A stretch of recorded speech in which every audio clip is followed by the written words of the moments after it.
There is a business, you could earn a little money. What kind of business is it? A woman's husband should be hanged.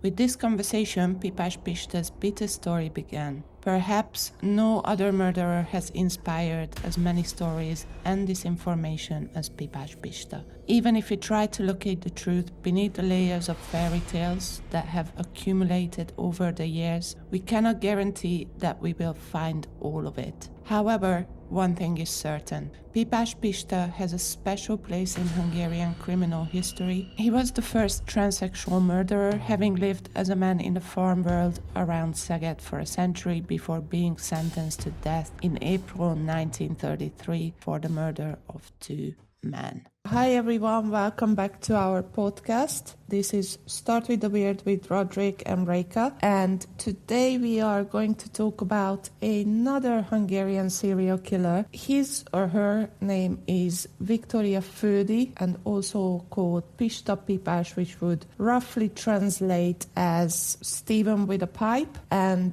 she was the cold-blooded cross-dressing assassin of Hungary. So, Roderick, have you heard of her before? Him? I guess let's call her him. Maybe them? I don't know.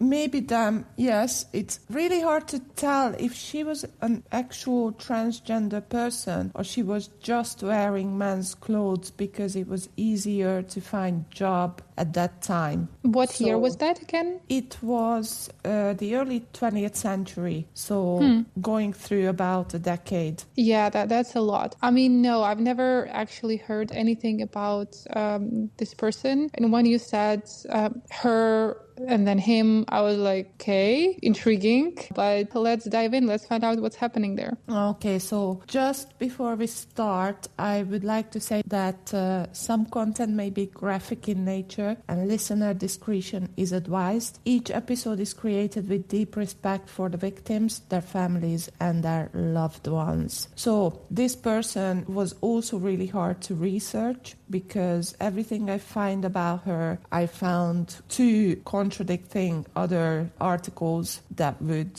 say the opposite. So based on that, I guess good luck for us finding the truth, but I tried my best to stay factual. So, say what you want about Hungarian serial killers, but they do send you on a roller coaster. I guess they do, yes, but I don't think it's because of Hungary. It's rather because of the era, because it was such a long time ago that it's really hard to actually find factual things about it, because most of these people turn into a myth over the 100 years, at least the people we covered so far. I guess it makes sense, but, still, like these are the most wild stories I've heard in my life. And I thought that I knew a lot, but yeah, I definitely didn't. Yeah, I mean, I would say it depends on how much true crime you actually consume. I consume a lot, and I don't think Hungarians are particularly the worst. There are some really crazy cases all around the world, and the ones we are covering now, I don't think they are as dark as, for example, some cases in Australia. But let's see if this one will send you on a roller coaster or not.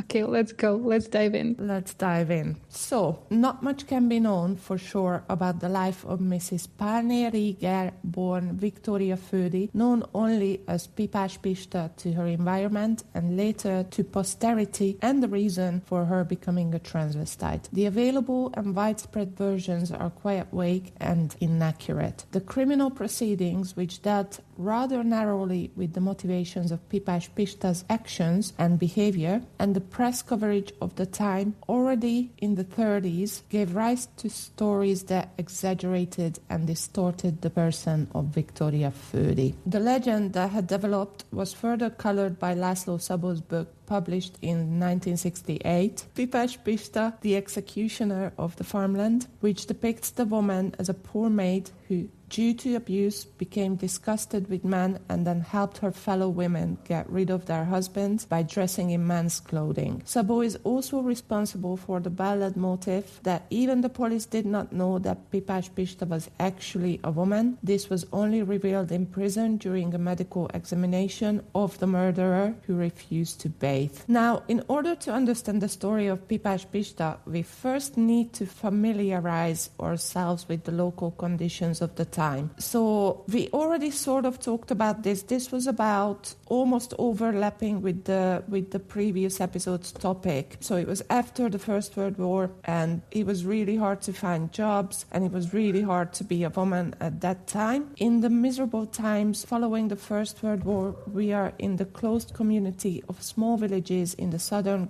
Great Plain, which is a big part of Hungary, among the remote, backward farms of sandy soil in which people full of repressed emotions and who had difficulty freeing themselves from old habits lived. So that's pretty much what we discussed in last episode. The person of Victoria Födi, who came from Átokháza, which is located a few kilometers east of Ársothalom near the Serbian border, and had lived in Tompán since the 1920s, was not at all unknown to the people living here. The woman who wore men's clothes, tucked her hair under a hat, often smoked a pipe and swore, was called Pipás Pista or Pipás Viktor, and the children called her Pista or Uncle Victor. The farm world, living in poverty, managing its own affairs and full of prejudice, accepted the woman living as a man and did not bother with her gender identity, even though everyone knew what was under her clothes. So basically, when I done my research, I've read so many different things that nobody knew she was a woman. Everyone thought she was a man. No one found it out until she was actually caught, and there was a medical examination. But apparently all of these things are lies or became a myth rather than the truth. So actually everyone was kind of aware that, yeah, she was born as a woman, she was wearing men's clothes. And I was a little bit surprised that in that era, people actually accepted her. What do you think? In general, when you read that at first that no one knew that she was a woman, and then you said that basically her whole disguise was just wearing men's clothes and then tucking her hair under the cap, I was like, how good was that cap? You know, it's hard to imagine that was like basically how easy it was to fool people. So I think I'm inclined to believe what you're saying, that, yeah, I think everyone knew. The reason why everyone accepted it, I agree, it's weird. I really don't know why. I mean, like 100 years later, people are not very accepting, you know, so it's really interesting to hear that then no one cared. Maybe because everyone was trying to recover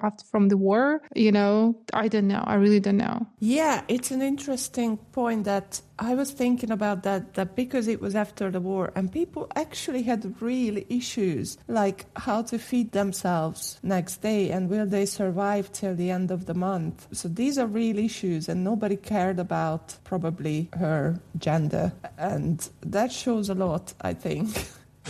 I'm also thinking, you know, because you said that she used this identity to get jobs, right? Possibly because it was easier. My question is, how did she go about documents? Did she submit her real documents for the jobs as Victoria, right? Or how did it work? I don't think she actually needed documents at that time. I mean, I live in a very small community and most of the time I don't need documents for anything. They just know you and that's it. So she would just, I don't know, approach, hey, I need the job here. Can you take me? Yeah, pretty much it. Yeah.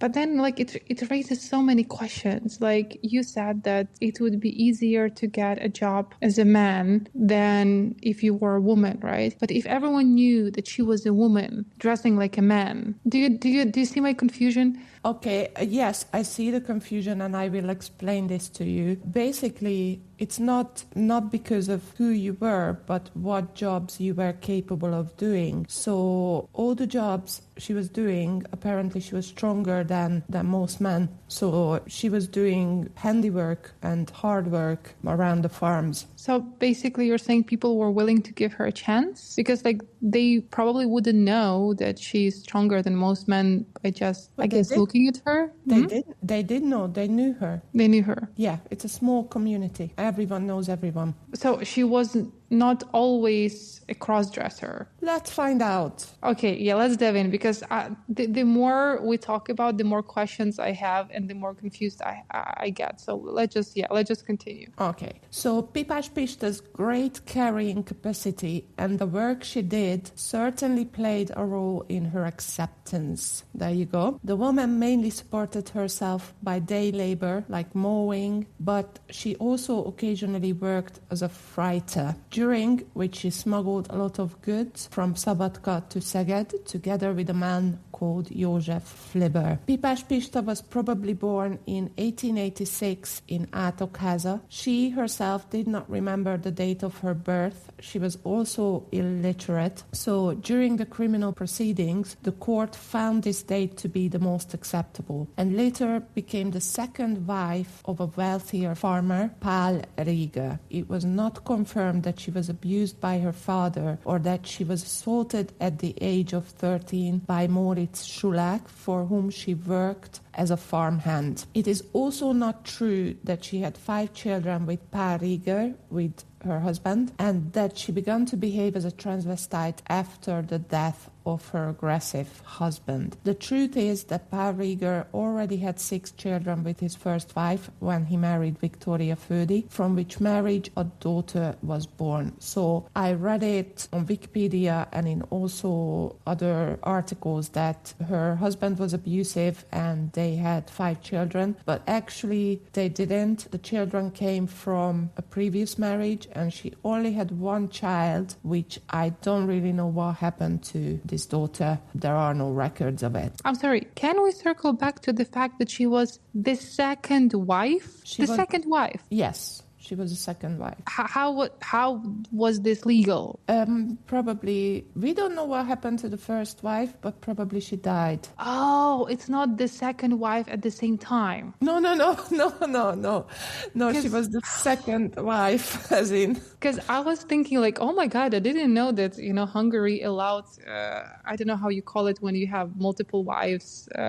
No. Okay. Something is more clear now. So probably she was the second wife, not at the same time as the first one. And she had 1 child with this man. Do we know what happened to the man, to the husband? Yes. So most accounts would say that he died, and this is when she would start dressing as a man. But actually, no, he did not die. So according to Rieger's relatives, the woman behaved quite manly even during her marriage, and no one was surprised when she left her husband, who was 30 years older, and started a new life as Pipás Pista in the mid-1910s. So given that the parties did not dissolve the marriage, Pál Rieger himself wrote a letter to the Mária Nostra prison in 1944 asking to be separated from his wife, and only then did he learn that the woman was no longer alive. So this also supports the fact that, contrary to popular belief, Pipás Pista did not become a transvestite after his husband's death. So she died, or he died first before their husband. Wow, the husband is twice widowed. Like, wouldn't want to be his third wife. That's just bad luck. Yes. I don't know if the daughter stayed with the husband. I would say probably, but I couldn't find anything about the daughter or any of the children. Did the husband live in the same community as she after she left and became... Oh my God, after they left and became Pista? I'll be honest with you, I would say probably not. I think she had moved in the 20s, but I honestly could not find anything that would support this, but I think she moved in the 1920s, and that's when she started dressing as a man. Okay, let's continue because, again, I have so many questions and it's getting more confusing. Okay, I'll try to clear it up, but you will probably have more. I have questions and I know the story. Okay. Pipás Pista's sexual orientation probably did not change as quickly as her clothing. It should be noted here that her clothing was not always masculine. According to some sources, she often went to the market in a hat covering her hair and a blue man's jacket, but she wore a skirt underneath like a woman. In addition, there are anecdotes according to which Victoria Fürdi was regularly visited by prisoners of war housed in the monarchia area, given that the woman also supplemented her income with prostitution. So just to clear up that these prisoners were Russian soldiers, apparently. For some reason, every time we have a story about prostitution, there are Russian soldiers involved. Well, Hungary's fate was kind of intertwined with Russia for a long time. So true. I would say that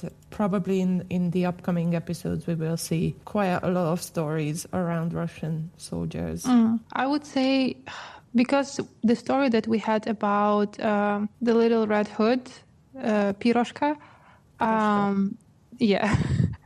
She was also a prostitute and, well, she was a lesbian. So I think just judging by the fact that Victoria later becoming Pista, like had regular encounters with Russian soldiers, it doesn't say that she wasn't a lesbian. Do you know what? I am really confused about her sexual orientation. So all it says that she was wearing men's clothes, and later on there was apparently she requested her papers to be changed that she's a man, but I'm not sure if she started off as a lesbian. I'm not sure if she was having affairs with women at all. So I don't really know what her sexual orientation truly was. But then if she actually requested her papers to be changed to male papers, and I guess it was not for the reason of seeking jobs, I'm guessing, then at least we know that she was transgender.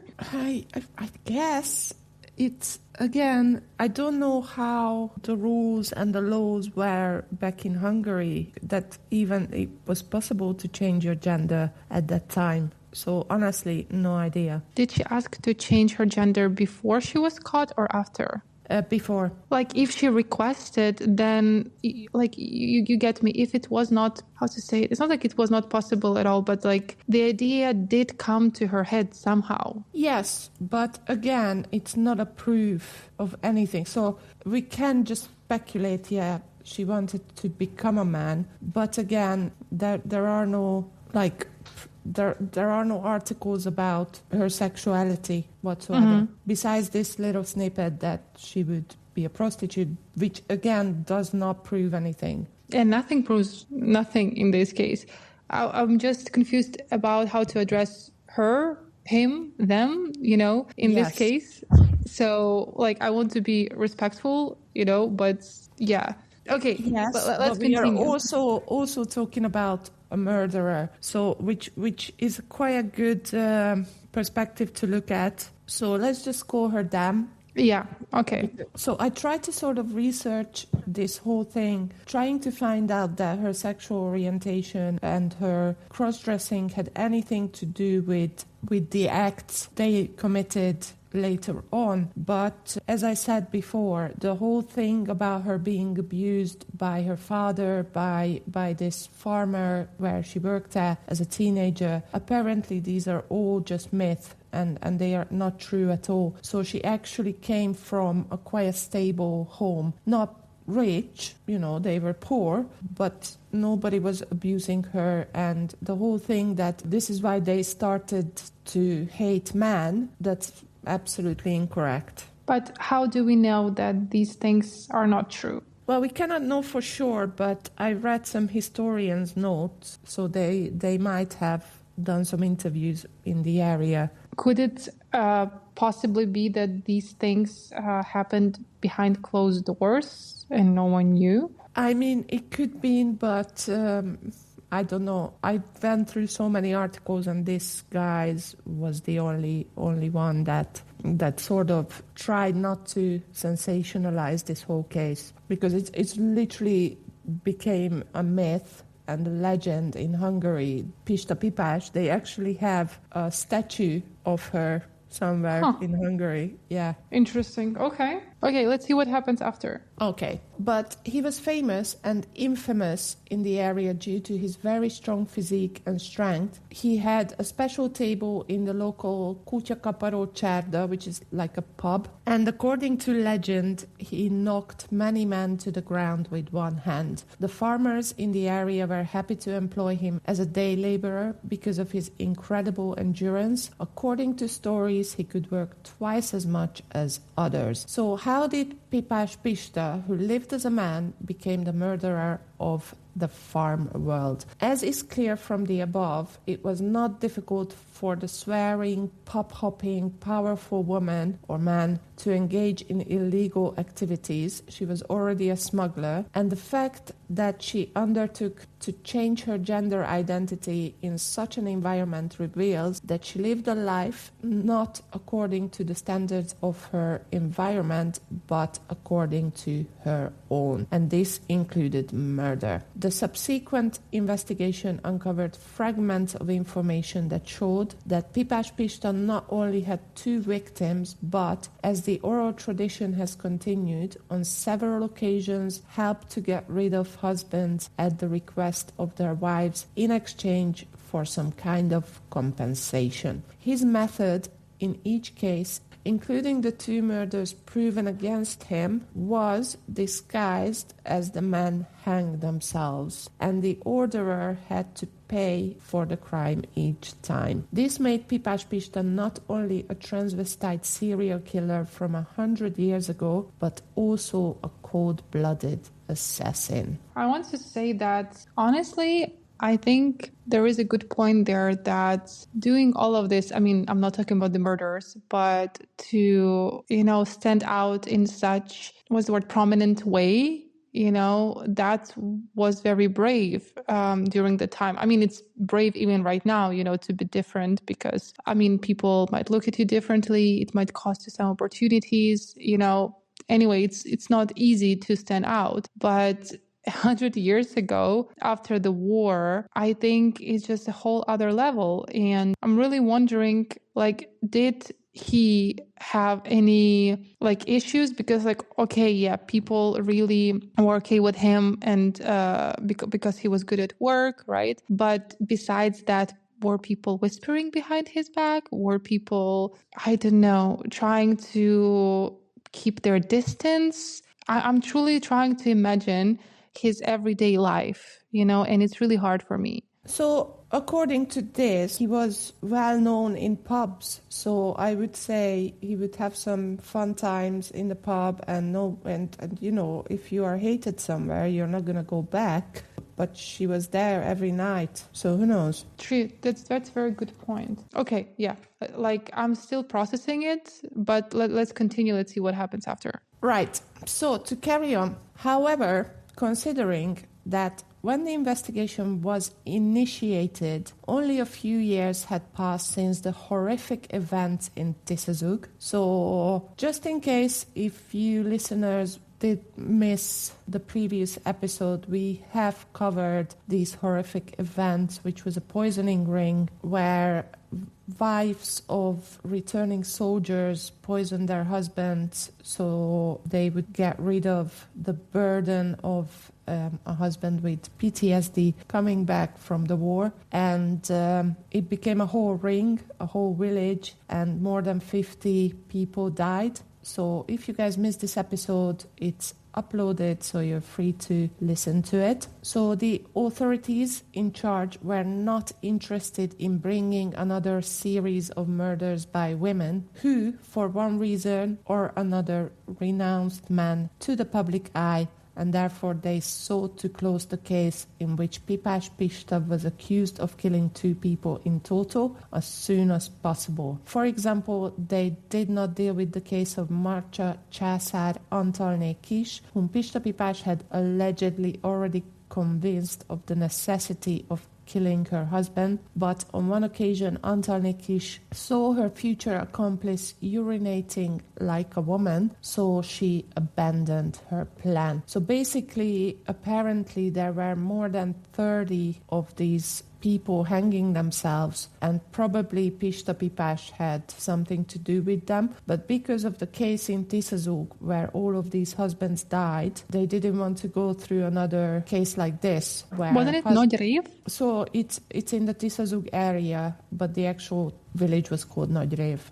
It seems to me like you said, there were 30 something hangings and there were 120 something poisoning. So not hangings, just to clarify, it's people hang themselves. Okay, yeah, people hanging themselves. It seems like men during the time really had hard time recognizing patterns. I mean, I'm just joking in this case because, like, of course, you know, again, we're talking about this from the perspective of people who already have all the information and looking at it retrospectively. But again, it's still strange that no one really picked it up. Yeah. So in this case, they did pick it up, but I think that, well, not just think, but they wanted to just finish this case as fast as possible and not to go through another 10 years and 12 trials of the same case as they did in Tiszazug. But you also said that one of the women that he was trying to convince to get rid of her husband, this woman saw him urinating as a woman. So then the wife had no idea that Pista was a biological woman? I am honestly as confused as you are. Because we literally discussed like a minute ago that everyone knew. Yes, but it also, like, I'm not 100% sure where she was living at what point in her life. So she would, like, this great plain of Hungary, it's a huge area, and it only tells where she was born and where she moved to at some point when she was divorced, but she was also a smuggler, so she would travel a lot. So I don't really know exactly where she was at what point. Wait, these 30 men allegedly hanging themselves, right? Was it in the same village or... No idea. You're not asking the best questions where I know the answer. Honestly, no idea. So I couldn't find any sort of exact location where she was. It's somewhere near Szeged, which is like one of the biggest cities of Hungary. Mm-hmm. But someone after this did put it together, did put the picture together. Okay, you know what? Maybe I'll have a better understanding, but I feel like I won't after we continue. So let's go on. Yeah, I think you won't, honestly. But I don't know. I couldn't find any sort of exact locations. Sorry, guys. Now, it should be noted, however, that the proven murders of Pipás Pista would have remained in the dark if it were not for a family dispute. On the 7th of June, 1932, in response to a report from the public, Sergeant Major Ignác Sáringer and Sergeant Major István Gálik went from the Szeged Alsó-Központi branch of the military police to a nearby farm where József Vér and his partner Veron Németh were arguing. And after calling on the parties to remain calm, so obviously the police came out and told them to calm down, they escorted the harassed woman home, who, unlike József Vér, no longer wanted to continue the relationship, which is why the fight broke out. On the way, Veron Németh told the officer that she had heard from József Vér that Antal Dobák, who had taken his life in 1922, was actually hanged by Pipás Pista with the help of the man's wife. The two policemen became suspicious of the story, also considering that, according to the woman, József Vér was allegedly threatened by his former wife, Piros Tombát, the daughter of Mrs. Antalné Dobák, saying that he could easily end up in the same fate as Antal Dobák if he didn't take care of himself. So just to clarify, this Antal Dobák, he did not hang himself. He is one of the confirmed victims of Pipás Pista. But this is how the police found it out about what was happening because of this domestic argument outside of a farm. So wait, a woman argued with her husband, right? And with her partner. yeah, with her partner. And then the mother of this woman got rid of her husband. So basically the father of the girl, allegedly, by using Pista services. Yes. And the partner who was arguing on the farm, he knew about it or he suspected it? So the partner, he had a former wife, and the former wife told him that he can end up the same way as this guy if he's not careful. That's a very strange thing. Like, I mean, like if I were this partner, I mean, I would think maybe my ex-wife has motives, you know, maybe she wants to drive a wedge between me and my new girlfriend or something, but he took it close to heart. And What do you mean took it close to heart? I mean, he believed it. He didn't dismiss it. Well, I don't really understand. I think you're a little bit confused here. I mean, if someone tells you that, hey, you'll end up like that guy, would you not take it to heart? Maybe. If you're not careful. Sorry, I'm not laughing. It's obviously a horrible thing that happened to someone, but yeah, if someone threatens you that you'll end up as a dead person if you're not being careful, then you would sort of... It seems like his ex-wife still cared for him, you know, because if she had a lot of grudge, you know, she could see it as a chance, like, okay, like, let me see him push it and then, you know, karma will take care of the rest. But she actually gave him a warning. I don't think it really matters if what the ex-wife wanted or if she wanted to get back with him. I mean, these people are not really part of the story. The only reason why they are part of the story is because this is how the whole thing came to the surface. Yeah, but how did she know? No, I know you don't know how she knew. I'm just wondering, how did it get to her? So Vera Nemeth, the girl who was arguing with her partner, she was taken home by the police. Yeah. So József Fér, her partner, heard that this guy, Antal Dobák, who took his own life in 1922, did not actually take his own life, but was actually hanged by Pipás Pista with the help of some man and the wife of Antal Dobák. And József Fér knew what happened, or sort of suspected what happened, because his former wife, Piros Tombát, told him that he could end up like this guy. And Piros Tombát was the daughter of the guy who died. Oh, so she was the daughter. Okay, I understand. Yeah. I understand now. Okay, so it seems like it was another open secret, you know, like basically the previous episode. Could be. I mean, it's eerily similar to that case where women would keep a secret and the men would be the victims of this secret. And they just wouldn't want anything to come to surface. It's true. Okay, let's see what happens after. And obviously, sorry, just to add, obviously in the center of it, there's this man or crossdresser who was I'm not saying he was a scapegoat, or I think he was probably a good opportunity. I would say it's the whole poisoning ring. It was already out in the surface, and those people were sent to prison and hanged and executed for their sins. So I would say they didn't want to poison their husbands, didn't want to go to jail. You know, we talked about it in the previous episode that those women went on for such a long time because they haven't got caught for such a long time. But then eventually they did get caught, and it was a case that everyone knew about it in the area. So probably the situation was the same here. So all of these husbands came back from the war and the women suffered the same fate, but poisoning probably wasn't, you know, the way for them to get rid of their husbands. But then there was this Pista Pipás who would do it for money. It's true, like, you know, another poisoning would be definitely suspicious. And since Pista was extremely strong, it wouldn't be difficult for him to actually forcefully hang men and basically handle them. Yes, and it was all disguised as these people took their own lives. True.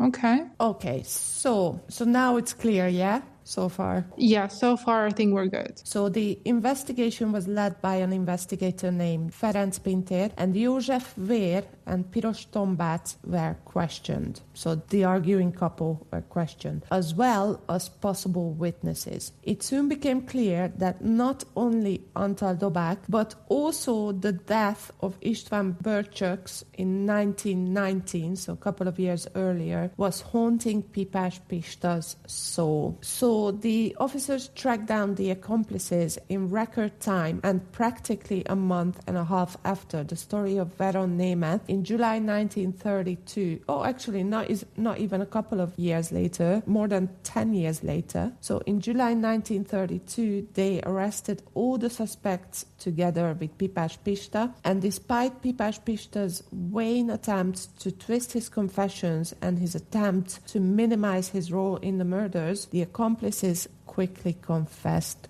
to everything. So far, I can understand why is really confusing, but basically they questioned these two people, the arguing couple, as possible witnesses, and they given a lot of names from around the area. They brought all of these people in, and they found out that there is these two people, Antal Dobák and István Börcsök, who died in very suspicious circumstances. Both of them, so to speak, quote unquote, took their own life, and that happened within more than a 10 years period. And then they arrested everyone who was involved, the wives, some other people, which I will mention later, and Pipás Pista. So I summarized it just in case anyone finds it hard to follow. So basically, at least the story that we had about Piroshka, she seemed to enjoy the murders, but I don't know, with Pista, it seems it's hard to say if like he had any gratification from murdering, but for now it seems like it was just business. Yes, he was an assassin. So yeah, basically what we know of him, that he sort of lived by his own rules, and he was a cold-blooded assassin. Now, we don't really know if he was a psychopath or he was a sociopath, but I think you kind of have to be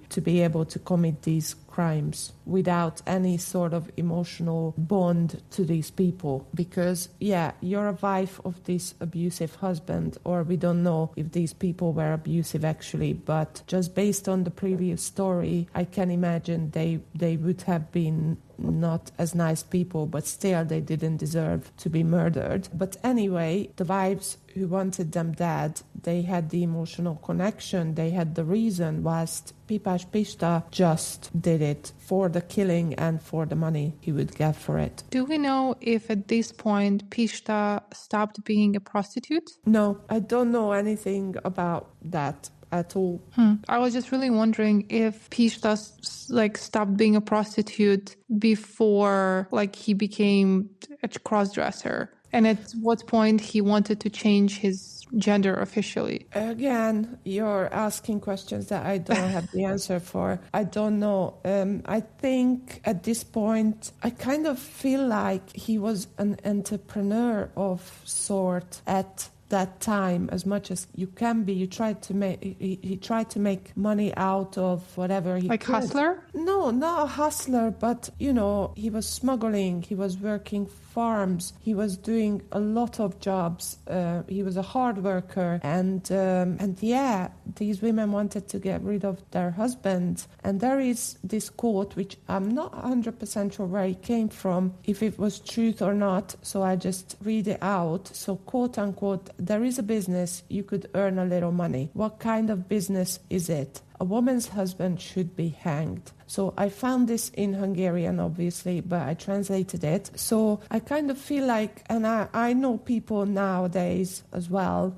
who would take every opportunity to make money. I understand. They're very money oriented. And you would be in those days. Yeah, I guess so. This is a time where you don't know where your next meal is coming from. Mm-hmm. I mean, it seems like, there was no line that Pista wouldn't cross to get the money. Prostitution, smuggling, working hard jobs, murders. Yeah, I see your point here. Yeah, and it's hard to tell if he actually enjoyed what he did or it was literally just for the money. So we don't know if if he had any sort of remorse whatsoever. Her trial went down really fast as well. They left out the media or the local newspapers as much as they could, and this is why we don't really have any factual about what happened because of the poisoning ring a couple of years before that. You said that Pista tried to minimize his role in the murders. Do we know how he tried to justify it? No idea. I would assume that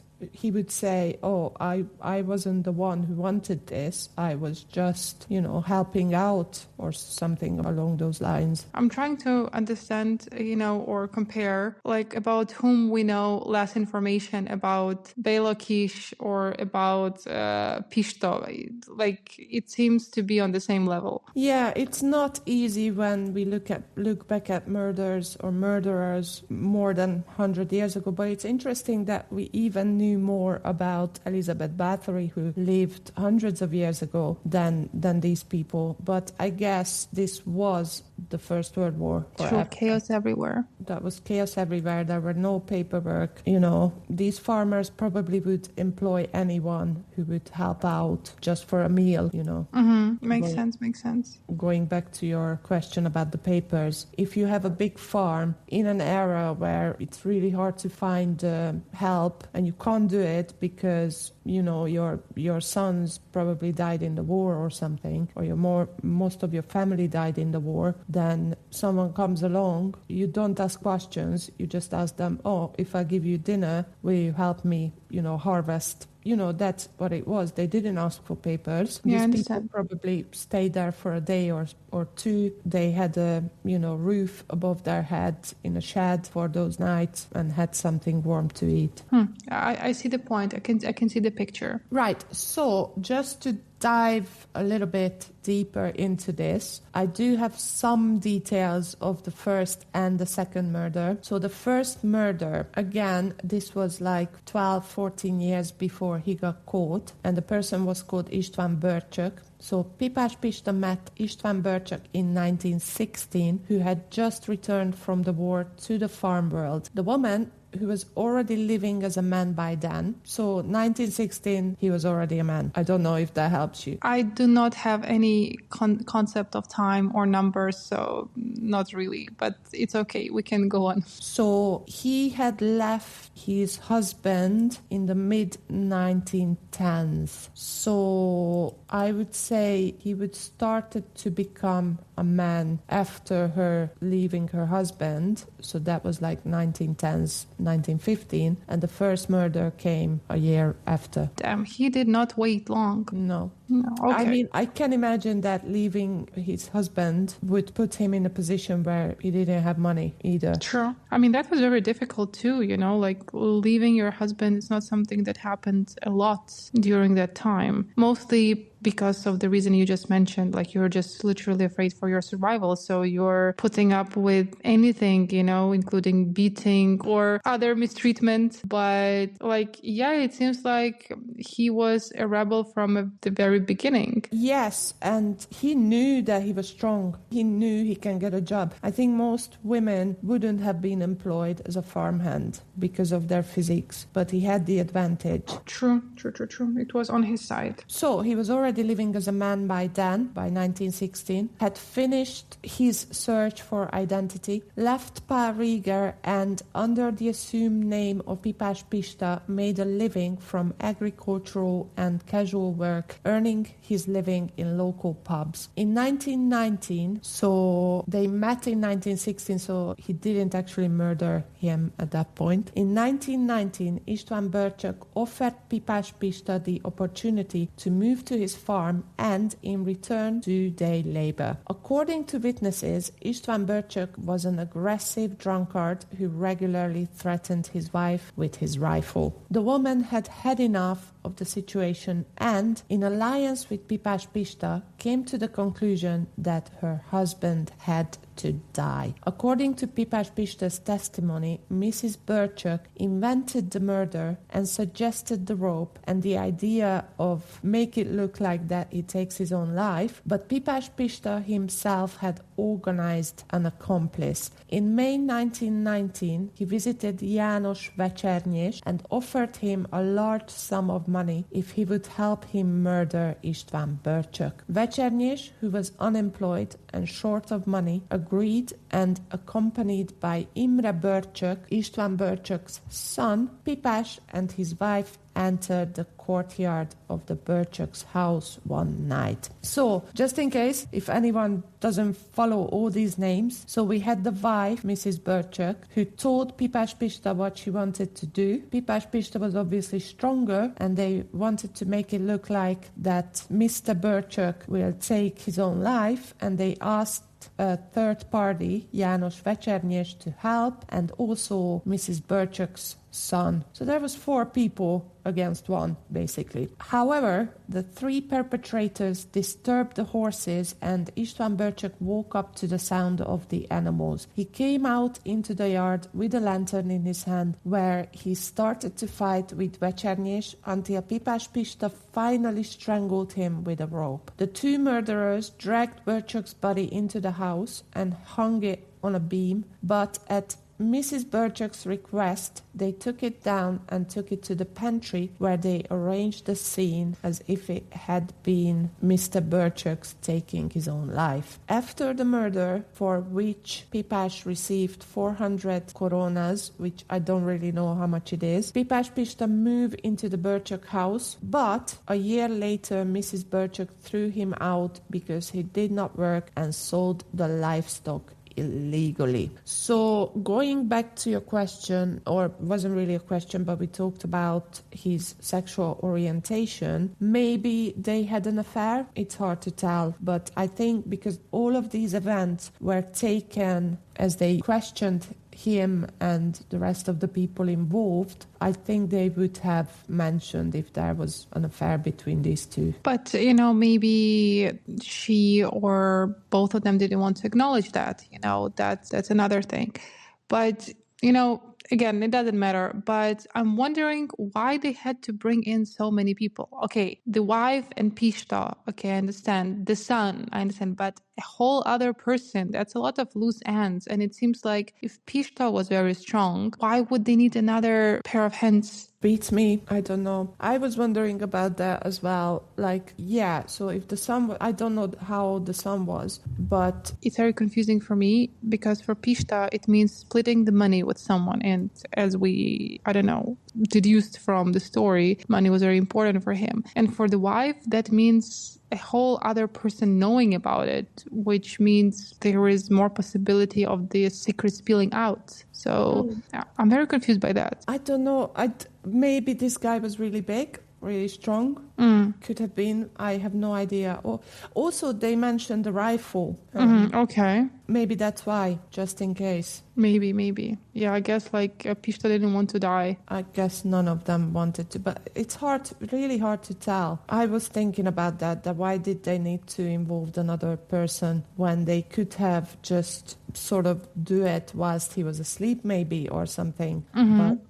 But there was other people involved. Anyway, there was a second murder, which we already kind of talked about, Antal Dobák. Okay. So this had happened a couple of years later. Antal Dobák was murdered in March 1922 upon returning home from the war. Again, another soldier coming home from the war. The man took back control of the economy from his wife, who took this badly and squandered the Dobák family's hard-earned money by throwing parties on the farm, at which Pipás Pista, who had by then been fully accepted as a man, played the tambourine. So again, here we see an eerily similar story that we discussed in the previous episode, that man came back, took back control, and the wife wasn't happy about it. And what I gathered from all of this, that Pista was also musical. He was, I can't imagine he was a very social person. Well, yeah, if he was frequent at the pub, then probably he like if he just wanted to drink alcohol, like he could be drinking alone, at his house or wherever, but he liked going to the pub. And this is what's really weird for me, that, I mean, it's not really weird. I mean, it's kind of heartwarming to think that Hungarians back at the days were this accepting towards... Open? Yeah, open-minded. Tolerant? Not tolerant, open-minded. Because it's one thing to tolerate something and it's one thing to accept it. And, like, what went wrong? I guess. What happened? What went wrong?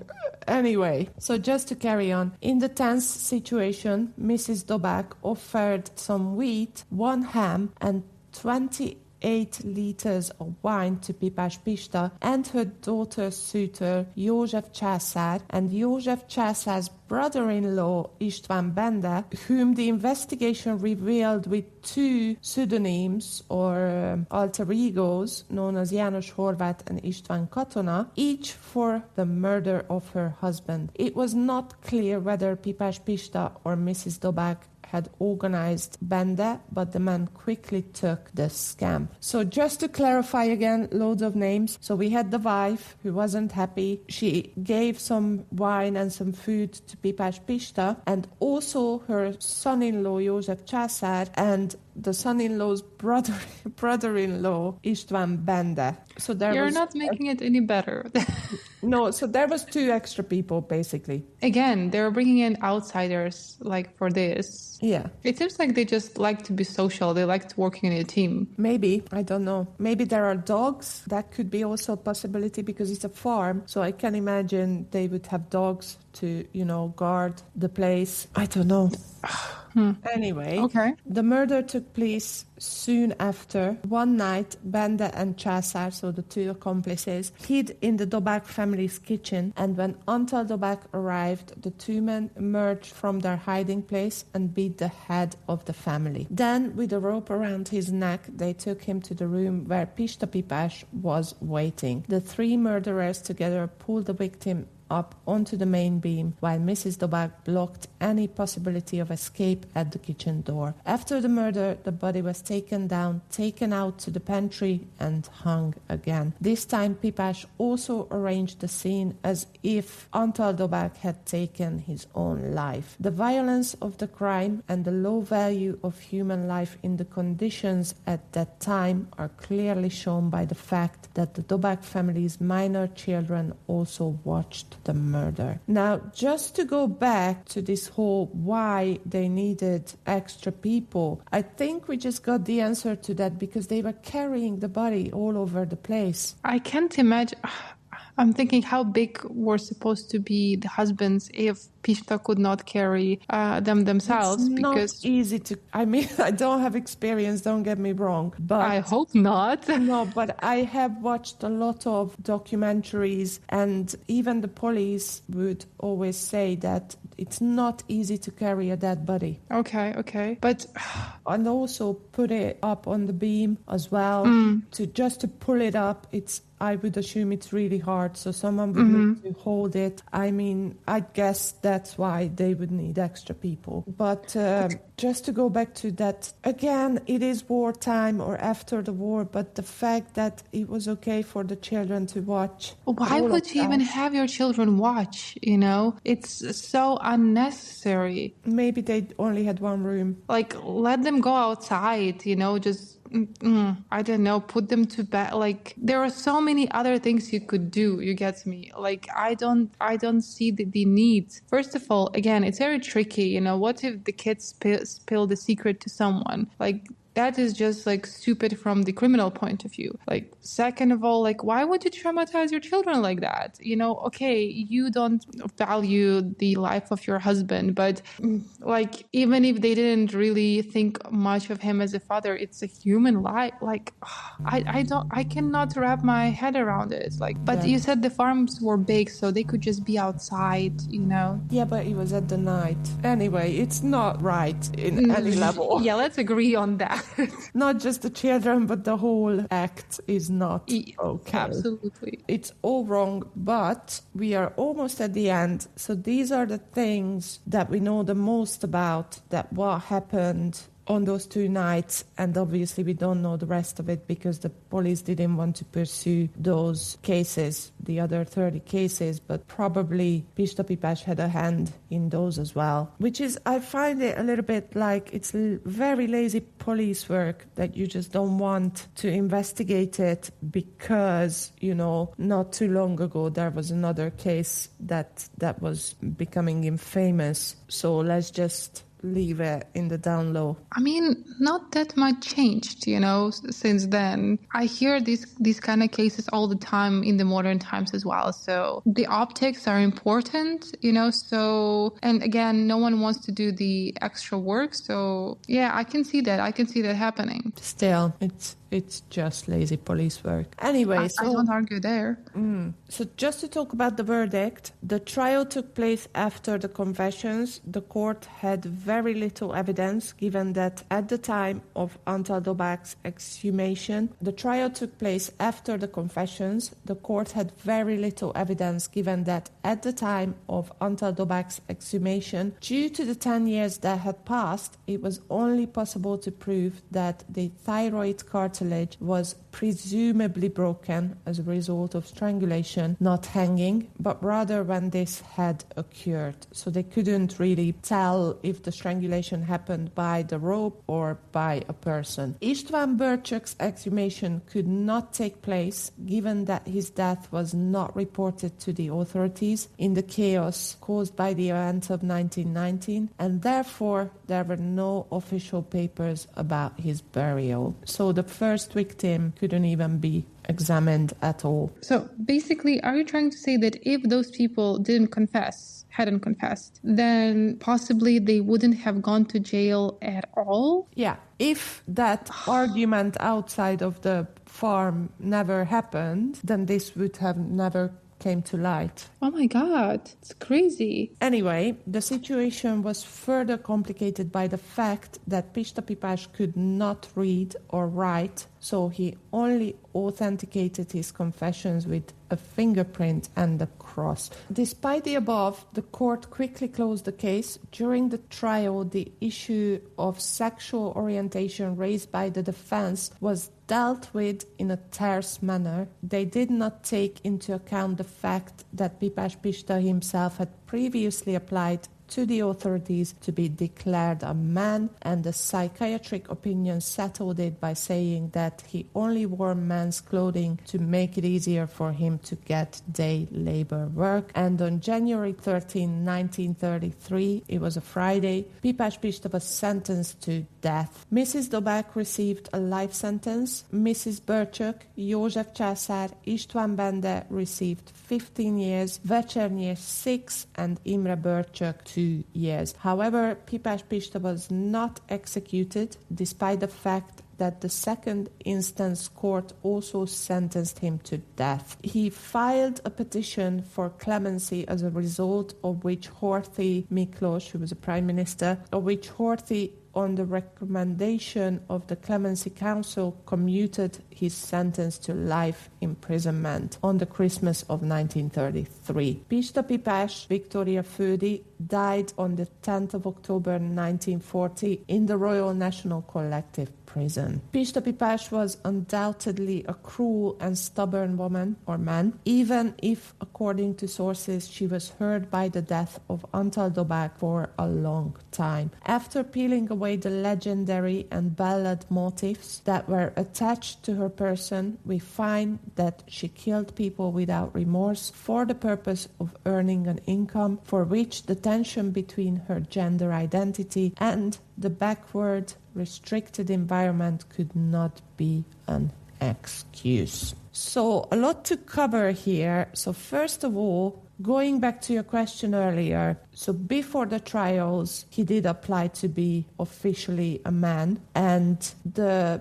psychiatric evaluation said that he wasn't actually transgender, he just wore the man's clothing to make it easier for him to get day labor work. So again, these are two very contradicting things, but doesn't really explain either of them if he was actually transgender or just wore man's clothing. I mean, I don't know how also credible can be the judgment of the psychiatrist in this case, because again, the the views on being transgender 100 years ago were way different. So, and also psychology didn't exist as much. They were giving like lobotomies if you had mental health issues. So I don't know how seriously we can take the psychiatric opinion in this case. Do you personally think that the sentence that was given was not truly fair? I mean, in a way, because Pista did get 2 execution sentences. Then the wives that they organized it, they got life imprisonment, and then 15 years, not like 15 years. Okay, 15 years, exactly. And then some other people got even less. But they were all equally, not equally, but they were all involved on the same level. I would say the wives were more at fault. Yeah, they were the organizers. Exactly. They were the one who came up with the idea and paid for it. Exactly. So I'm not saying that Pipás Pista was innocent, because obviously he wasn't. He did horrible things for the money. But I think when it came to the punishment, the wives were more at fault than he was. So the question is, why did he get basically the harshest hand? I don't know. Do you think because of him being transgender? Maybe because in his case there were more than one murders. In the wife's case it was one each. I mean, true, but it was 2 courts, I guess, for each murder that gave him an execution. So the accusation hasn't changed. So there was no 2 courts. There was a second instance court. So I think it would be that you would go to court, but the accusation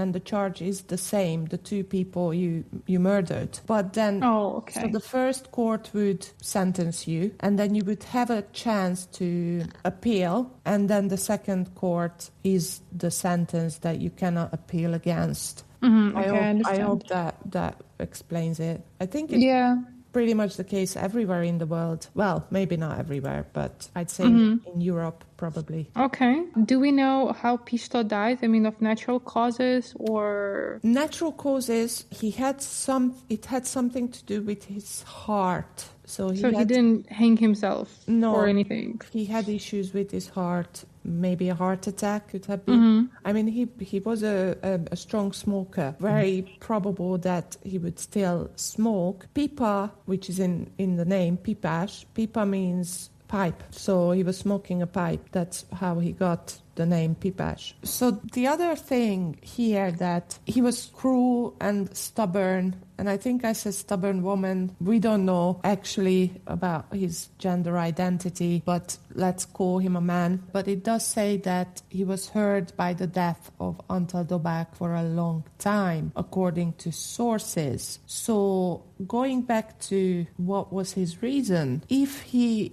did have remorse for this person, then probably he was just doing it for the money. I mean, probably. Like you said, the situation was dire. It's not like he, after separating from the husband, had a lot of choices anyway. That's one thing. Second of all, I think when you drink a lot, it kind of helps you forget. Maybe it's one of the reasons why he liked to hang out with in the pubs and with other people, just to basically distract himself from the things that he's done. And again, we were also talking about this in the previous podcast about the angel makers of Nodre. It's like when you basically do it once, it's much easier to do it again or to push the line a bit further. So maybe the first one actually did take a toll on him, but then maybe he just kind of got desensitized in the process, because allegedly 30 people is a lot of people. Yeah, I don't know. Again, this is a very interesting case, and what's a bit of a shame is how these legends and myths and stories sort of sensationalizing him as, you know, the cross-dresser, the transvestite who became a murderer. But actually, I don't think his sexual identity had anything to do with the life he lived or the crimes he committed. I agree. Like, you know, yeah, it creates the background of the story, but I mean, the facts are still the same. You get me? Whatever happened, happened. Yeah, and just to go back to this, I found the image of him. It's in the Bori Castle in Székesfehérvár. So her reputation is apparently not completely negative. And also in 2015, the mayor of Ásotthalom, well, I don't know if he's still the mayor, he was in 2015, László Toroczkai spoke about how he would like to turn the figure of Pipás Pista into a tourist magnet, attracting visitors to the village, similarly to how the story of Dracula draws crowd to Transylvania. And I find this a little bit disgusting, I'm not going to lie, because, okay, Dracula, it's a made-up character, but Pipás Pista was a real person, and we can say whatever we want to say about her. You know, we have some sort of empathy towards him or not, but he was a murderer, a real murderer. That affected real people. That's the thing. Families and lives, exactly. I'm with you on that one. You know, like, I do know that someone said that the Dracula was based on a real person, but again, you know, these are truly myths. And even though there is a lot of speculation around Pista, but we know for sure that he killed at least 2 people. At least. And it doesn't matter what kind of people they were, you know, like you said, they didn't deserve to die, and, you know, that way for sure. So yeah, I think it's just in poor taste. It's an extreme poor taste. Definitely. I'm not proud of when these things happen. Sometimes I feel a little bit ashamed to be from the same country as a person who would come up with something. But just a disclaimer, it had nothing to do with it. No. Yeah, no. But yeah, I don't really agree with, like, I think there are these tours in America as well where you can visit places where crime have been committed as a tourist site. And I just find it a little bit like that's just, yeah, it's such a poor taste to do that. Yep. And so disrespectful to the people, to the victims and their families. I mean, this whole commercialized thing, yeah, it's true. Like, sometimes it gets so far. I don't know, victims or like relatives of the victims of Pista's family, Pista's murders. It's been a long time since then, but still, why? I mean, isn't it the same thing? Like, Pista was doing this for the money, and this is also for the money. You know, do you see the irony here? Yeah, it's just what's sad about it, that it's not about the victim, it's about the murderer. So nobody is remembering the victims as it should be, but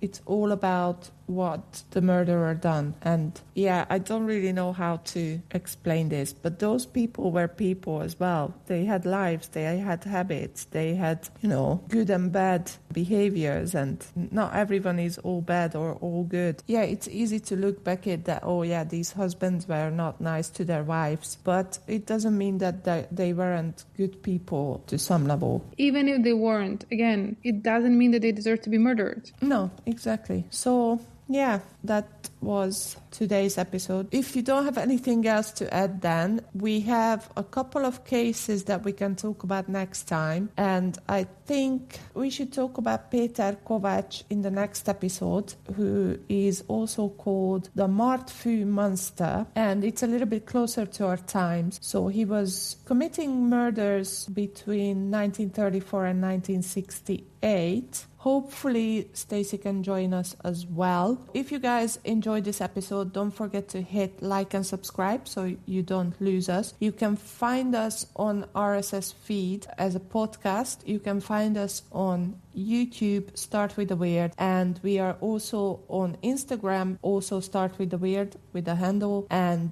we are on TikTok as well. So give us a follow, help us grow our channel. We were Start With The Weird with Roderick and Reika, and we will discuss Kovács Péter in the next episode. See you guys then. Bye guys, see you in the next episode.